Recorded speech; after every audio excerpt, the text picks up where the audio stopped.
All right, y'all, when we traveled to Iceland for the 8th movie, we stepped into the cold, unfortunately, to capture some of the biggest action scenes in franchise history. Take a look at everything that went into the making of Fast 8's climatic action sequences. Like I said, the biggest one yet. F8. We at it again, sending love from Iceland. Let's go.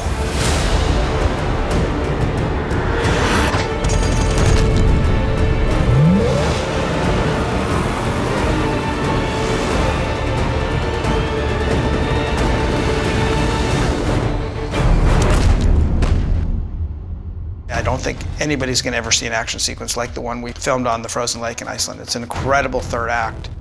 We have action set pieces unlike anything you've ever seen. I think it delivers everything you've grown to be accustomed to in a Fast and Furious film. The team of artists that are working on this film bring a lot to the table. Literally the best in the business that has ever been.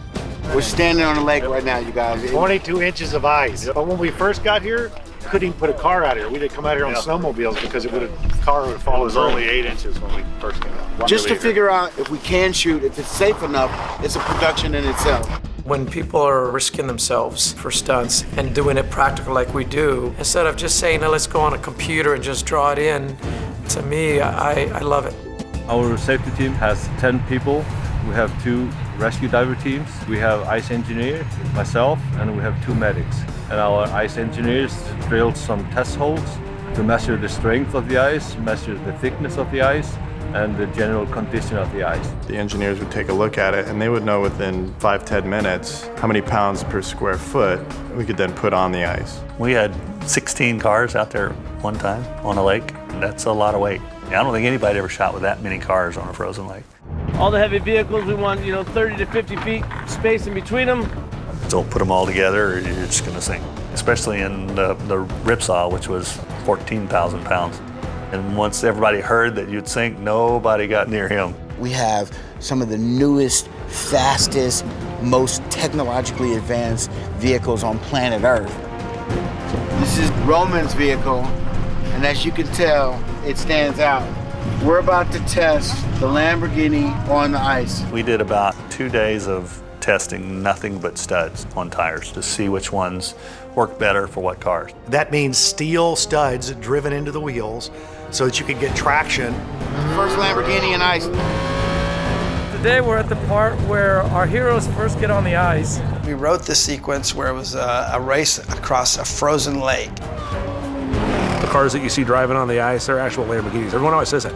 Is that a kid car, But no, they're real Lamborghinis. What happens is there's a rocket is fired and it goes right behind Roman, hits the ground and opens this big crack up that's following him. It sucks half of his car in. So to do that, I had him cut a big trough in the ice. I think it was like 150 feet long. And then I filled it with water and ice and the Lambo goes darting into the water underneath the ice. It actually went under a lot farther than they thought. They thought it was going to hit and skip, and it just dove under beautifully. Roll cameras. Rolling. It's about 22,000 gallons of water.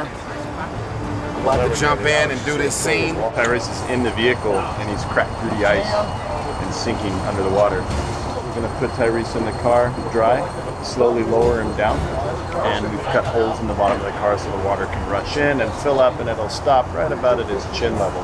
On action, we open up our big giant valve and let the water run down our slip and slide ramp here and into the tank and over the windshield of Tyrese's car. The door's gonna get pulled out of the ice, fly out 24 to 30 feet, hit the ground with a big thud.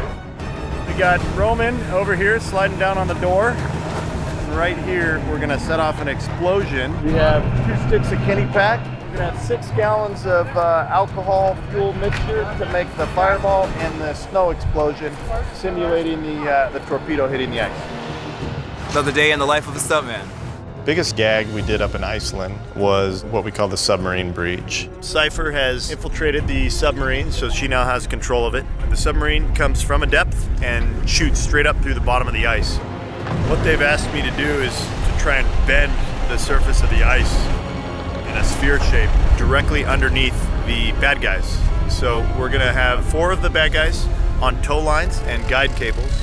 They'll come in at about 25, 30 miles an hour, and they're gonna drive over our explosive charges. This is gonna be the single largest amount of high explosives that we'll set off, 180 pounds. You have to have your head on a swivel and you have to really be thinking all the time just to keep everything safe. We have a good estimate where everything's gonna go, but we don't know what happens when these things are compounded. So we're gonna err on the side of extreme safety for this. So what we do, stick the dynamite in a 6-gallon pail of ammonium nitrate. We drill a hole in the ice, we sink in a bucket. There's gonna be 4 of them, 1 for each vehicle, and then we're able to pull the vehicle right over the top of it and not deviate, an inch in either direction. So we're gonna go with 6 gallons of ammonium nitrate under each vehicle at a depth of 12 feet. Once they get directly above the ammonium nitrate, we trigger our button and we blow the ice up. And that should give us about 20 to 30 feet of lift on each of the vehicles. We should have all 4 vehicles flying in the air, flipping, tossing, turning, and about a 200-foot geyser going up into the sky with chunks of ice this big. You won't hear it too much because the water muffles the sound, but you will definitely feel it in your bones. A lot of power.